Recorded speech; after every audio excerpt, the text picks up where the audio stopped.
ದೇವರ ಅತಿ ಪರಿಶುದ್ಧ ನಾಮಕ್ಕೆ ಸ್ತೋತ್ರವಾಗಲಿ. ಈ ವಿಡಿಯೋವನ್ನು ಲಕ್ಷ್ಯವಿಟ್ಟು ಗಮನಿಸ್ತಾ ಇರುವಂತಹ ನಿಮ್ಮೆಲ್ಲರನ್ನ ಅದ್ವಿತೀಯನೂ ಅಪ್ರಮೇಯನೂ ಸರಿಸಾಟಿಲ್ಲದ ನಾಮವಾಗಿರುವಂತಹ ನಸರೇತನ ಯೇಸು ಕ್ರಿಸ್ತನೆಂಬ ಅಧಿಕಾರವುಳ್ಳ ಜೀವವುಳ್ಳ ನಾಮದಲ್ಲಿ ನಿಮ್ಮೆಲ್ಲರನ್ನ ಸ್ವಾಗತಿಸಲಿಕ್ಕೆ ನಾನು ಇಷ್ಟಪಡ್ತಾ ಇದ್ದೀನಿ.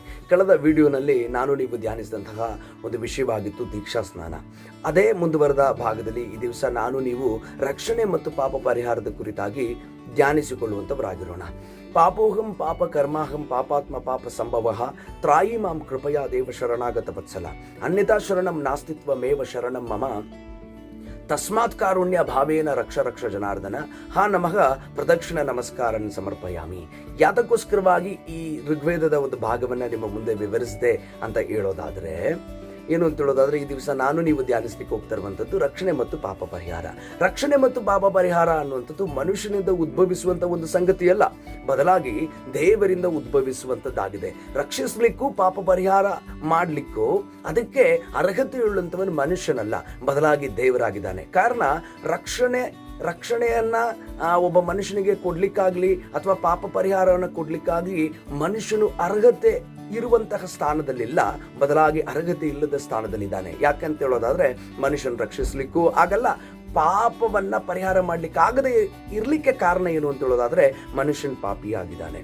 ಈ ಋಗ್ವೇದ ಭಾಗ ಏನ್ ಹೇಳ್ತದೆ ಅಂತ ಹೇಳೋದಾದ್ರೆ, ಒಬ್ಬ ಪಾಪಿಯಾಗಿರುವಂತಹ ಮನುಷ್ಯನು ಪಾಪ ಇಲ್ಲದೆ ಇರುವಂತಹ ದೇವರ ಬಳಿ ವಿಜ್ಞಾಪಿಸಿಕೊಳ್ತಾ ಇರುವಂಥದ್ದು ಏನು ಅಂತ ಹೇಳೋದಾದ್ರೆ, ನಾನು ಮಾಡಿರುವಂತಹ ಪಾಪದ ಕ್ರಿಯೆಗಳ ಮೂಲಕವಾಗಿ ಪಾಪ ಅನ್ನುವಂಥದ್ದು ನನ್ನಲ್ಲಿ ಉದ್ಭವಿಸಿದೆ, ನನ್ನನ್ನು ರಕ್ಷಿಸಬೇಕು.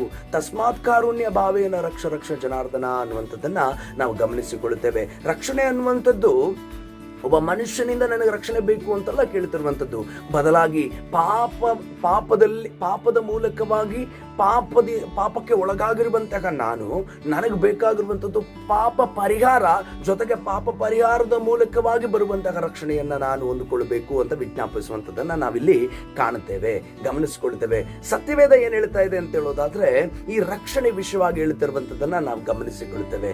ಆ ಅಪೊಸ್ತಲ ಕೃತ್ಯಗಳು 4ನೇ ಅಧ್ಯಾಯ 12ನೇ ವಚನದಲ್ಲಿ ಏನ್ ಹೇಳ್ತಾ ಇರುವಂಥದ್ದು ಅಂತ ನಾನು ನೀವು ಗಮನಿಸಿಕೊಳ್ಳೋದಾದ್ರೆ, ಬರಬೇಕಾದ ರಕ್ಷಣೆಯು ಯಾರಲ್ಲಿಯೂ ಸಿಕ್ಕುವುದಿಲ್ಲ, ಆ ಹೆಸರಿನಿಂದಲೇ ಹೊರತು ಆಕಾಶದ ಕೆಳಗೆ ಮನುಷ್ಯರೊಳಗೆ ಕೊಡಲ್ಪಟ್ಟಿರುವ ಬೇರೆ ಯಾವ ಹೆಸರಿನಿಂದಲೂ ನಮಗೆ ರಕ್ಷಣೆ ಆಗುವುದಿಲ್ಲ ಎಂದು ಹೇಳಿದನು ಅಂತ ಅಲ್ಲಿ ಗಮನಿಸಬೇಕು. ಆ ಹೆಸರಿನಿಂದಲೇ ಎಂಬುದಾಗಿ ಅಲ್ಲಿ ಆ ಹೆಸರು ಅಂತ ಹೇಳಿದ ತಕ್ಷಣ ಸರ್ವೇ ಸಾಮಾನ್ಯವಾಗಿರುವಂತ ಒಂದು ಸಂಗತಿಯಲ್ಲ, ಸರ್ವೇ ಸಾಮಾನ್ಯವಾಗಿರುವಂತ ಒಂದು ಹೆಸರಿನ ವಿಷಯವಾಗಿ ಹೇಳ್ತಾ ಇರುವಂತದ್ದಲ್ಲ, ಪಾಪ ಪರಿಹಾರ ಮಾಡಲಿಕ್ಕೆ ಶಕ್ತನಾಗಿರುವಂತಹ ಹೆಸರನ್ನ ಅಲ್ಲಿ ಪರಿಚಯ ಮಾಡ್ತಾ ಇರುವಂತದನ್ನ ನಾವು ಗಮನಿಸ್ತೇವೆ.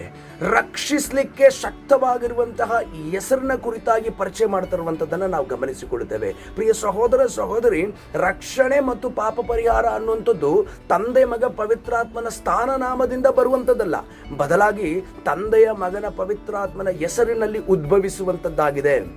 ಹಾಗಾದ್ರೆ ಆ ಹೆಸರನ್ನ ನಾನು ನೀವೇನ್ ಮಾಡಿಕೊಳ್ಳಬೇಕು, ಕಂಡುಕೊಳ್ಳಬೇಕು. ಆ ಹೆಸರು ಯಾವುದು? ತಂದೆಯ ಮಗನ ಪವಿತ್ರಾತ್ಮನ ಹೆಸರು ಯಾವುದು?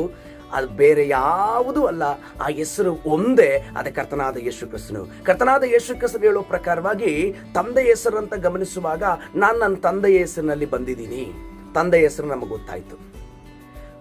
ವರದ ಮಗನು ಯಾರು? ಕರ್ತನಾದ ಯೇಸು ಕ್ರಿಸ್ತನು. ಪವಿತ್ರಾತ್ಮನು, ತಂದೆಯು ನನ್ನ ಹೆಸರಿನಲ್ಲಿ ಕಳುಹಿಸಿಕೊಡುವ ಪವಿತ್ರಾತ್ಮನು. ಮೂರಕ್ಕೂ ಒಂದು ಹೆಸರಿದೆ.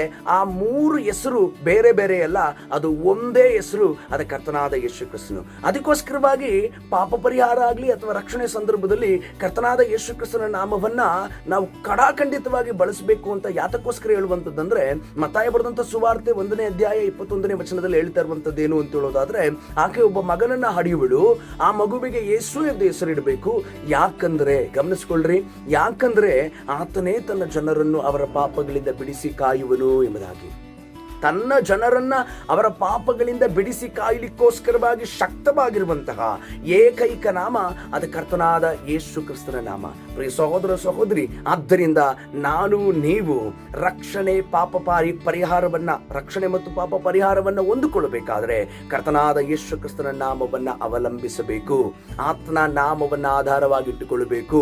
ತಂದೆ ಮಗ ಪವಿತ್ರಾತ್ಮ ಎಂಬುದಾಗಿ ಉಚ್ಚರಿಸುವಾಗ ಏನು ಅಂತ ಹೇಳೋದಾದ್ರೆ ಶಕ್ತಿ ಹೊರಡೋದಿಲ್ಲ, ಶಕ್ತಿ ಪ್ರವರ್ತಿಸ ಉಚ್ಚರಿಸೋದಿಲ್ಲ, ಬದಲಾಗಿ ತಂದೆ ಮಗ ಪವಿತ್ರಾತ್ಮನ ಹೆಸರನ್ನು ಉಚ್ಚರಿಸುವಾಗ ಅರ್ಥ ಏನು ಅಂತ ಹೇಳೋದಾದ್ರೆ, ತಂದೆ ಮಗ ಪವಿತ್ರಾತ್ಮನ ಹೆಸರು ಕರ್ತನಾದ ಯೇಸು ಕ್ರಿಸ್ತನು. ಕರ್ತನಾದ ಯೇಸು ಕ್ರಿಸ್ತನನ್ನ, ಆತನ ನಾಮವನ್ನ ಉಚ್ಚರಿಸುವಾಗ ಶಕ್ತಿ ಪ್ರವರ್ತಿಸ್ತದೆ, ರಕ್ಷಣೆ ಉಂಟಾಗ್ತದೆ, ಪಾಪ ಪರಿಹಾರ ಉಂಟಾಗ್ತದೆ. ಆ ಕಾರಣದಿಂದ ಆತನ ನಾಮದ ಕುರಿತಾಗಿರುವಂತಹ ಚಿಂತನೆ ಉತ್ತಮವಾಗಿರುವಂತಹ ಒಂದು ವಿಷಯವಾಗಿದೆ ಎಂಬುದಾಗಿ ಚಿಂತಿಸಿಕೊಂಡು ಮತ್ತೊಂದು ವಿಡಿಯೋದೊಟ್ಟಿಗೆ ನಾನು ನಿಮ್ಮನ್ನ ಕಾಣ್ಲಿಕ್ಕೋಸ್ಕರವಾಗಿ ನಾನು ಇಚ್ಛಿಸ್ತೇನೆ. ದೇವರು ನಿಮ್ಮನ್ನು ಆಶೀರ್ವದಿಸಲಿ. Praise the lord.